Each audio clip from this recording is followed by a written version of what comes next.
What? Are y'all gonna get haircuts? It's probably too late. They close at 6. Well, it's 5. We'll have to look and see what the wait is.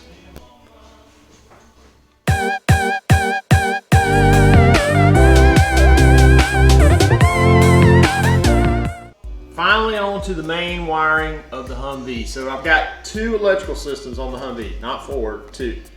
One is the original 24-volt system that runs all the AM General typical stuff that came with the Humvee. Second is we're building a 12-volt system to run all of our accessories. And you'll see those in coming up episodes because we're basically have to tackle one at a time. So first things first, we're going to run our fuse box and our controller for our 12-volt system. So, you know, Split Bills has a great, he showed me this this great 8-gain boat switch. This is exactly what this is. It's an 8-gain boat controller. So these all light up, they stay lit up, gives you a little, shows you what your voltage is coming off your battery, and it's got some USB ports. So it's really cool. So every accessory have a rocker, you know, like backup lights or light bar or those sort of things. So you hit those on when you're backing up, you turn it off. And the perfect location is right here behind the control for the transmission. I mean, it fits perfectly. And there's a little gasket that comes with it that can use as a template. We can cut this out, put that on. This is mainly what we're doing today. But we're going to run it to a Blue Seas fuse box. Now there are 2 of these. Well, there's actually several different kinds. But you're going to look for a blade fuse box that has the negative terminals on it. Because if you want to run all these different accessories, you want to be able to have some terminals to hit them. So the other thing I want to do is make sure I have a cutoff switch for this entire system. So I'm going to cut it off between the fuse box and the battery. So the battery to the fuse box, and then from the fuse box back to the Blue Sea systems. No, that's not correct. It's the battery, you see, I just thought this takes. Battery to here, there's a cutoff in between it, so I can kill the positive power between the battery and the fuse box, because everything's connected to the fuse box, so just one cutoff. Now it has to be a pretty big cutoff, because you're talking about a lot of amperage coming through for these different systems. So I'm gonna have a simple little battery cutoff switch, and the perfect place for it is gonna be right here in the fording hole. And I've got one on the way that actually looks like the old fording kit knob, but I have an old one that I'm gonna use just now to temporary it in and get everything working.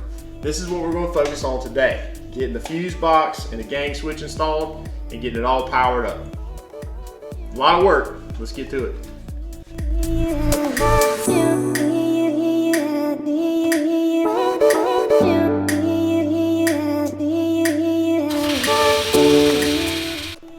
Okay, looking at the different systems and the general mock-up is understanding the perfect place for the blade fuse box is going to be right here beside the batteries. That's just an awesome little compartment.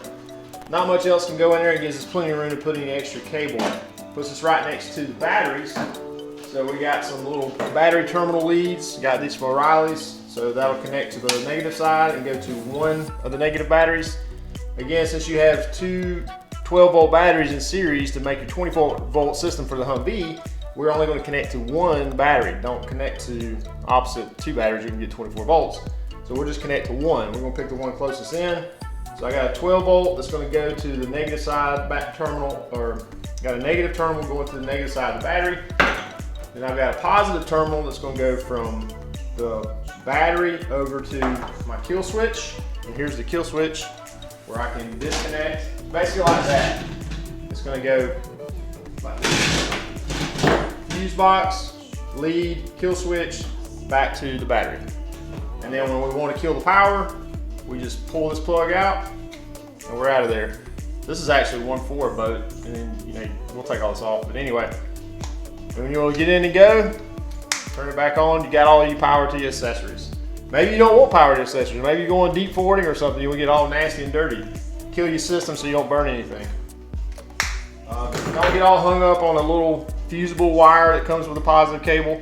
All that is if you have, like in your car, you have a clock radio or anything like that, you need to always have constant power. You can jump over the cutoff switch to go to that constant power that you always need and fuse it. That way you got the clock always stays on or whatever. That's all that is. So we're just gonna cut that off because we don't need that. So let's get started with that.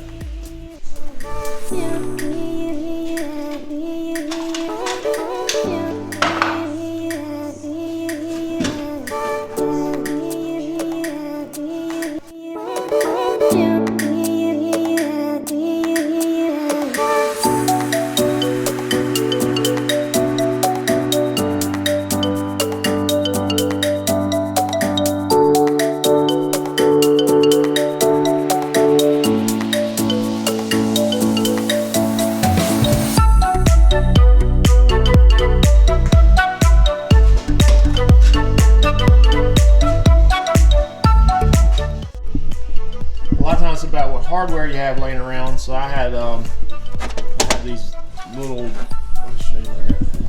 It's these like quarter nuts with locking washers. So I don't want to see a fastener on the side, so I like it better with a bolt pin, and we'll put a little touch-up paint on that. So that's the setup. Go ahead and finish mounting that. Step 1 installed, the Blue Seas fuse box. My little hardware worked out great. It really is sometimes just about what hardware you got laying around.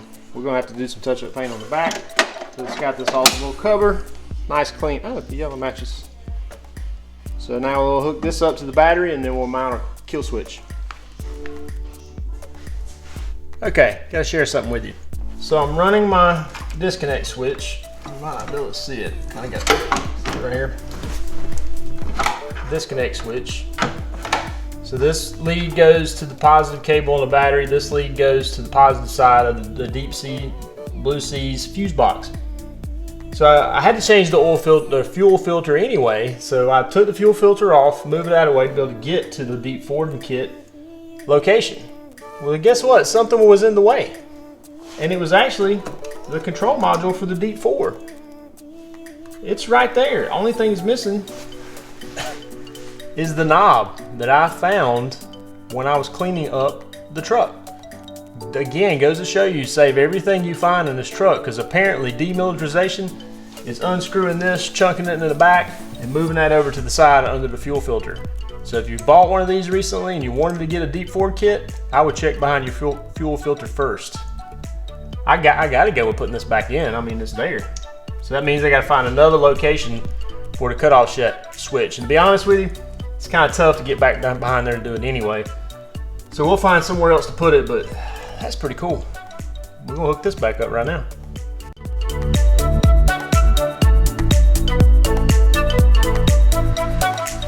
Get some bolts to bolt it up.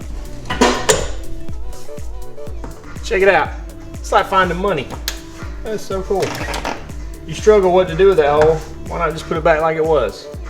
It would be cool to put the kill switch right there.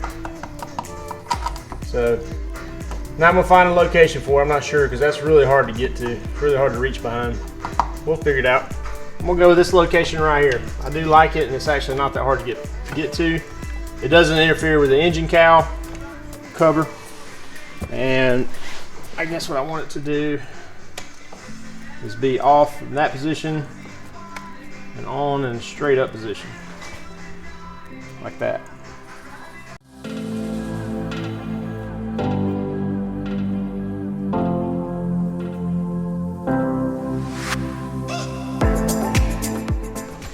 I had to run to Ace because the fuel filter bolts in right here in front of the, beside the Fording vent. So when I put that cutoff switch, it got right in the way of the fuel filter. So my plan is to extend it out about 3 inches with some brand new extension bolts, like so. That way it'll be out of the way of that cutoff switch. And there's plenty of room under the hood to do that. So we're going to reinstall the fuel filter, and we'll finally be on to back to wiring, doing some wiring. I'll show you what I had to do, because using a longer bolt to extend that fuel filter bracket, I need some sort of sleeve to hold it out there. So what I did is, you know, there's these little tubes that hold the matting in on the tunnel. Since I'm not using the floor mats on the tunnel, I went ahead and just cut these off, and you just got to drill them out a little bit, and they're perfect. Lightweight, and should be able to hold that fuel filter bracket out there far enough. If this don't work, I'm probably going to have to go get something thicker, like some, 3/8 inch galvanized pipe or something. But we're going to try this, see if it works, because I want to get it back together today. I'm going to show you what we ended up with here with the GoPro. So what we did is extended the fuel filter out, and now you see down there, you see the cutoff switch. Actually, now it makes it easier to get to the fuel filter. It's not a bad little improvement to that little area right there. So we have that space. You see my Cascar grounding loop in there. Now we're going to wire loom up, and we'll have the fuse box all connected. Okay, we're going to run a little tests. You can see my voltage meter's on 0. That's positive side to the kill switch. That's negative side to the fuse box. positive side fuse box to the kill switch. And I've got the key off, kill switch off.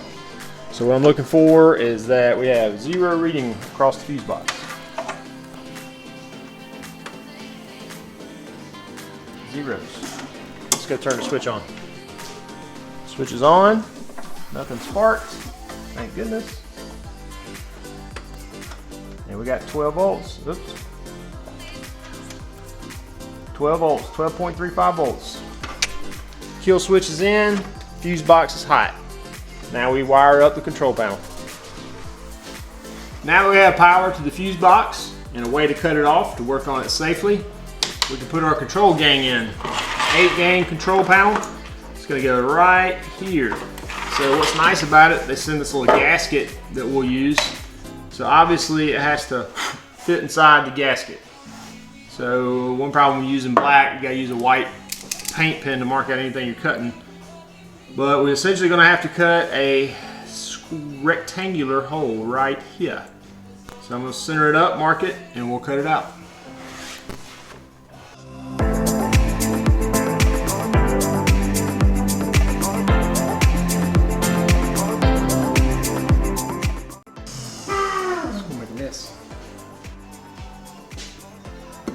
Got it all marked.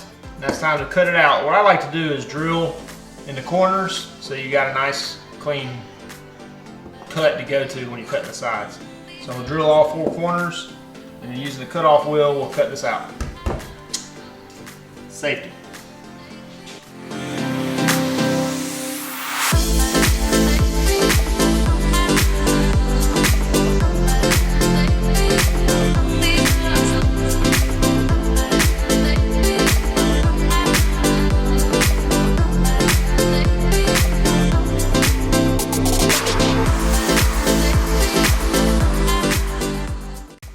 There's a structural support right here, and there's a wiring harness attached to it.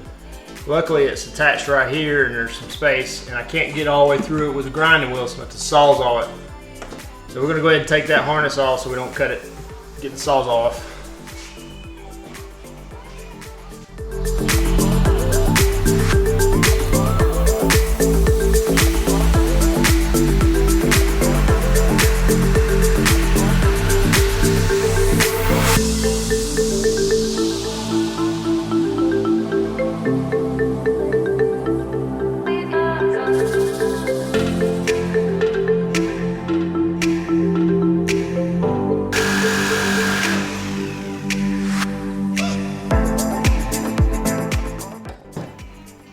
Voila.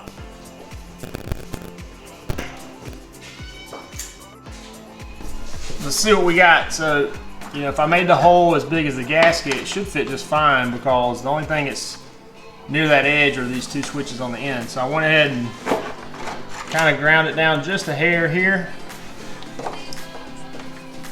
I'd rather be further away from the control station than all the way up against it.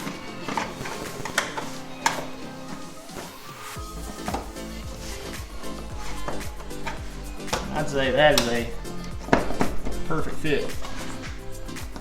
Slide right there.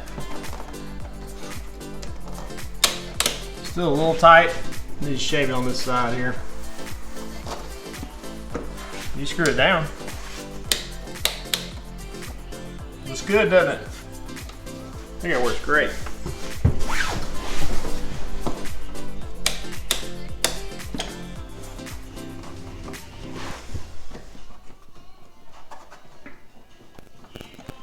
I think that's got it. Once I screw it down, it'll be fine.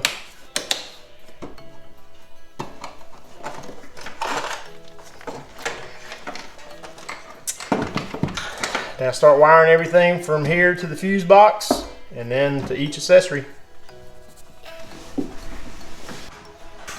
So here's how I'm going to run it. Each one of these, so 2 switches run through each one of these auxiliary things. So 2 for each one. That's what each of these are. Then you have the ground and power for the dash lights, and then you have the ground for the whole system. So what I'm gonna do, even though these are fused, it's kind of redundant. I still want to be able, if a fuse goes out, to change it here than I would climbing back under the truck. So each circuit I'll run over to the fuse box, and then I'm gonna basically build a wiring harness. I'm gonna run all this stuff in a harness, put it in some wire loom like I did the switch, and do it all at one time. Then each device will run from each switch, whatever I'm controlling. So light bar will run, hit here, whatever it is. That will just happen from here to whatever auxiliary device I'm doing. So I've got 1, 2, 3, 4, 5, 6, 7 wires that goes in a harness. I'm gonna run them through and over the transmission tunnel.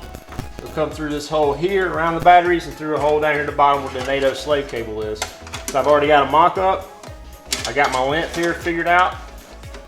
So I'm pretty much gonna run them all that length. This mock-up's a little too big. So now that I got my length figured out, that's trash. I can pull this back through and go build my wiring harness. So all of my wires need to be that long. Put them in a wire loom, and then we'll run them across. There's actually several wiring harnesses coming across the top of the transmission. We'll attach them through there, come through there, and then out that bottom hole and wire everything up. Then this will be done, and we'll be wiring from the switches to the devices. Okay, we've got a harness built. So what I've got is power from each rocker, or actually from each source here. Power is going to go to the fuse box, and then I have the power for the lights, the dash lights, and the grounds. So just basically just built a simple little harness, extending the wires that are already with the 8-gang box, putting in some wire loom and making it nice and tight. So I think it turned out nice. So we're going to run it through, and then we'll have our main gang switch installed, and we'll start running accessory power.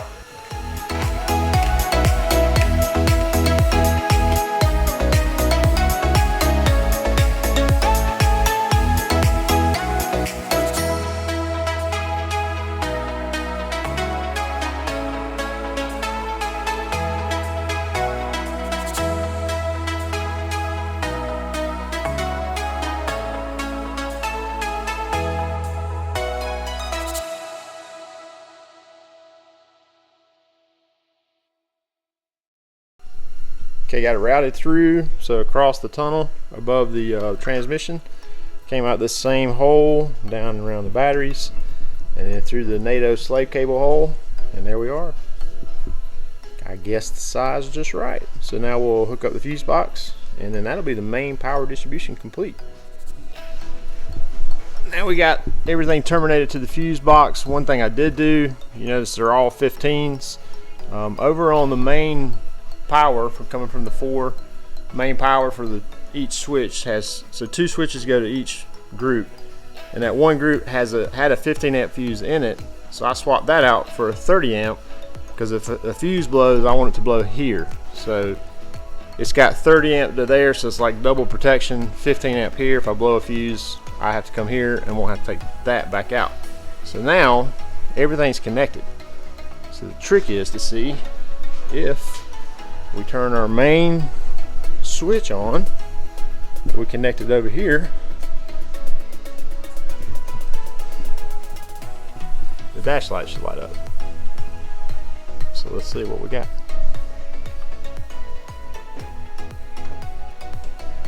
Parking brakes in the way.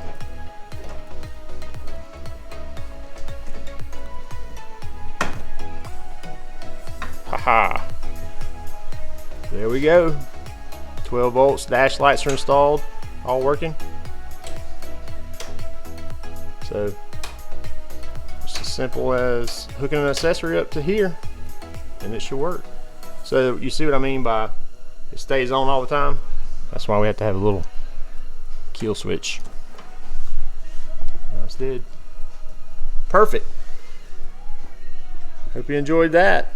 It's gonna be pretty easy now, just wiring up accessories. Project Snake Eyes is moving forward.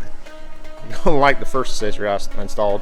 It's probably not high priority, but it is when you're driving around. Episode 13 coming up.